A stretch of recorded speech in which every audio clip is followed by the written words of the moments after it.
Сәлем достар, менің каналыма қош келдіңіздер. Бүгін сіздермен осындай асқабақты пирогтың рецептісімен бөлісемін. Құрамында асқабақ өте көп, сондықтан да дәмді дайындалады, сочный болып шығады. Ендеше кеттік.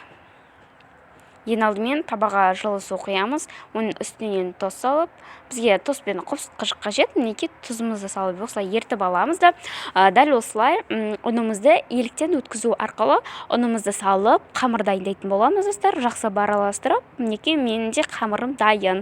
Енді оны пищевой клянка не болмаса целлофанға салып, дәл осылай 5-10 минутқа қойып қоямыз. Оған дейін салмасын дайындаймыз. Мен де салмасына асқабақ, және де тартылған ет, және де пияз. Мінекей біздің қамырымыз дайын. Оларды біз екі бөлікке бөліп, табамызға май құйып аламыз. Өйткені асты сондай майлы болып пісу үшін жақсылап үстінен сүртіп аласыздар достар. Енді жайылған қамырымызды дәл осылай жайып, дәл осылай табан үстіне жайып, қолыңызбен дұрыстап шығасыздар достар. Дәл видеода көрсетілгендей етіп, әдемі етіп дұрыстап шығыңыздар достар. Мінекей мен дәл осылай әдемілеп шықтым. Өте ыңғайлы болу үшін, өздеріңізге ыңғайлы болу үшін жасап шығасыздар. Ендігі кезек біз май құямыз, яғни оның үсті осылай сочный болып шығады, май құйсаңыздар.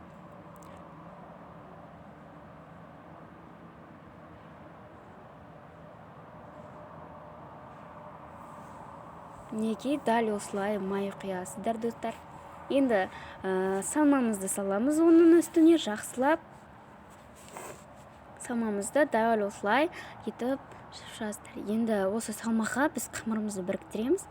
Мінекей екінші қамырымызды да жайып, оның үстінен салып алдық достар. Енді оның ортасын кішкене тесіп аламыз, өйткені ауа кіру үшін жақсы піседі. Сонда ауа кіріп, сочный болып піседі достар. Оның үстіне жұмыртқаның сарысын дәл осылай сүртіп шығасыздар. Және де 180 градуста 1 сағат пісіресіздер. Мінекей достар, біздің пирогымыз дайын болды. Өте дәмді, өте сочный болып шықты. Сіздерге кеңес беремін дайындап көрулеріңізге. Өте дәмді. Менің каналыма тіркеліп лайк басуды ұмытпаңыздар.